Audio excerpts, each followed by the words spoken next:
श्री देवेंद्र पटेल जी, दैनिक मान्यवर थे।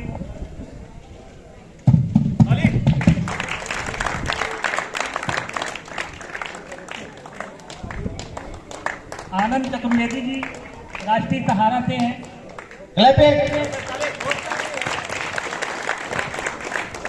और श्रीमान के एल पथिक जी, ये मेरे पिताजी हैं जो दैनिक जागरण से बिलोंग करते हैं। रमेश वर्मा जी अमर उजाला से, इनका भी सम्मान होते ही। और श्री नीरज सिंह जी ज्ञान शिखा टाइम्स,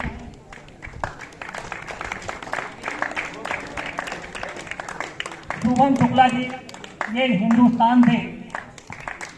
तो सभी लोगों का वाराणसी डिफेंस की तरफ से हमारे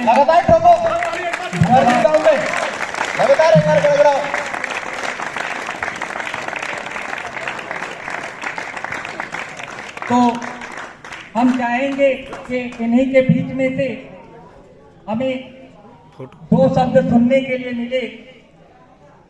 प्लीज।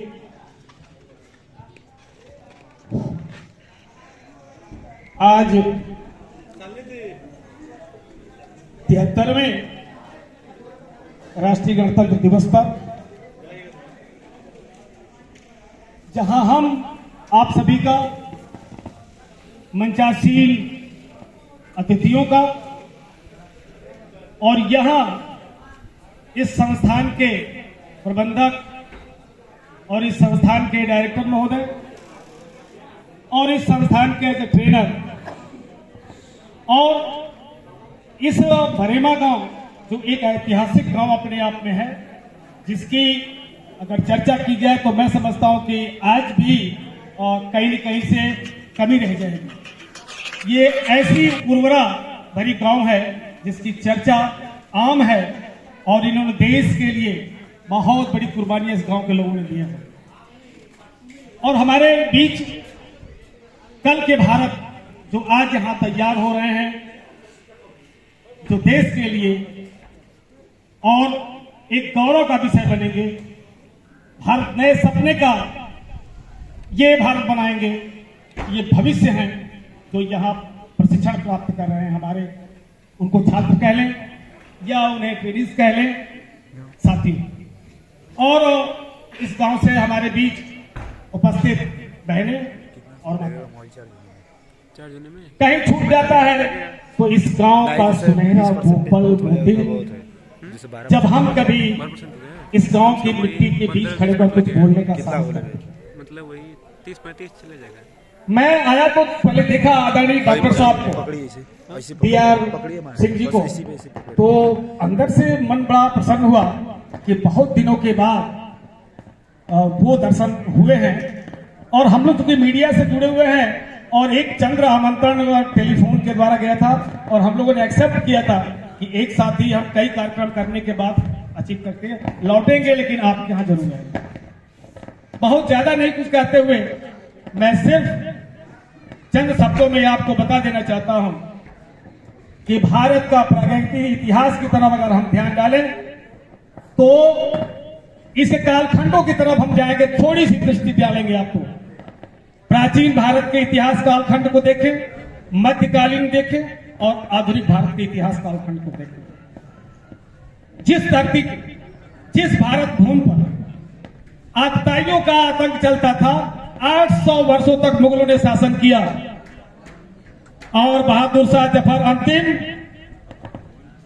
जब जिस सनातन धर्म की बात हम करते हैं वो हमारे प्राचीन काल के इतिहास में दिखता है, लेकिन जब हम मध्यकाल की बात करते हैं तो वो 800 साल गुजरा पर हमें याद कराता है कि जब यहां मुगलों का शासन था और वो प्रताड़ना मिलती थी और अंतिम मुगल बादशाह बहादुर शाह जफर दुनिया से जाता है।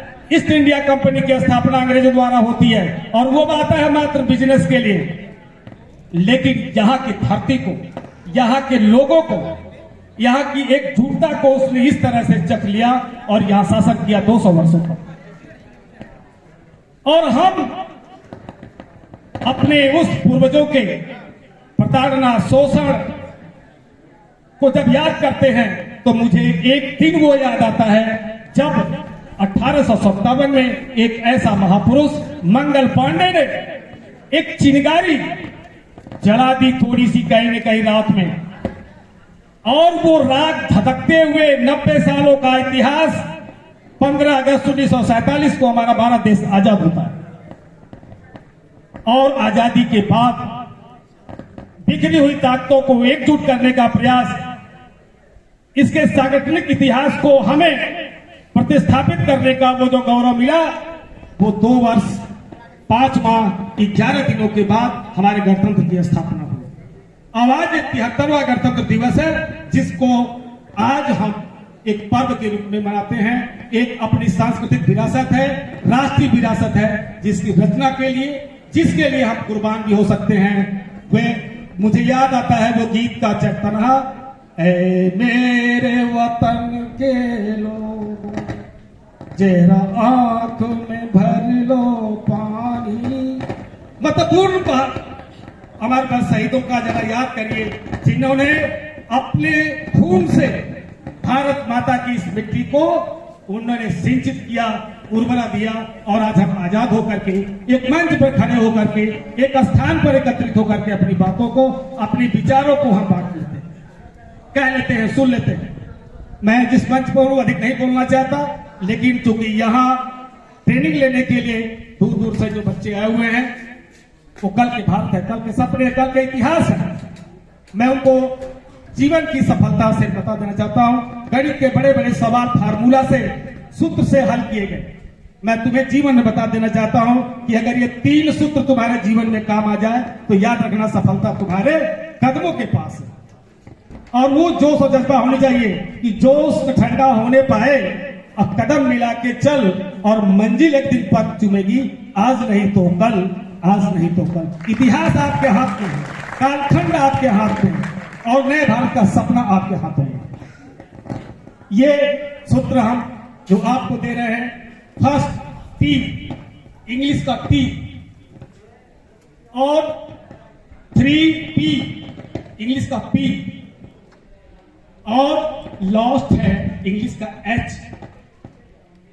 First T is the talent. जो हमारे यहाँ बच्चे जो सीख रहे हैं, पढ़ने के लिए आए, तो ट्रेनर अच्छे ढंग से ट्रेनिंग दे पा रहे हैं या दे रहे हैं, आपके अंदर एक स्किल डाल रहे हैं, तो याद रखिए कि फर्स्ट इज द टैलेंट। वो जो बता रहे हैं आपकी प्रतिभा, आप अपने ट्रेनर से पूछिएगा, इसमें से जितने बैठे हो, वो उनके दिमाग में इवेल्यूएशन करने के बाद आ गया होगा कि इस पूरे टीम में, इस पूरे ग्रुप में ये लड़का बेहतर है, क्योंकि वो अपने टैलेंट के बल पर वो बेहतर साबित कर सका। तो अपने अंदर जो अब उस टैलेंट को आप जानो। सेकेंड इज द टैक्ट, अपने अंदर छिपी हुई कुशलता को भी पहचानो। और lost thing is the tolerance. Tolerance English का शब्द है सहन शक्ति, सहनशीलता। आप देखिए, जो आर्मी से लौट के आए हुए हैं, हमारे बीच में बैठे हुए हैं जो सेना के जवान हैं, और देखिए बॉर्डर पर जब लेह लद्दाख में ये लोग रहते रहे हैं, आज हम लोग टीवी पे देखते हैं तो मुंह कांप जाता है।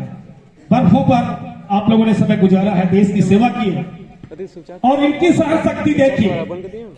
जब इनका उच्चाधिकारी इनको आदेश करता है, जो आपको भी कल करने वाला होगा, बोले यस सर, जवान बोलता कभी ऐसा चुप नहीं रहता, वो भी बोलता यस सर, क्योंकि तू जानता है कि इसके अंदर ये टॉलरेंस, ही सहन शक्ति भर दो कि बर्फों में भी खड़ा होकर के ये अपने भारत मां की रक्षा कर सके।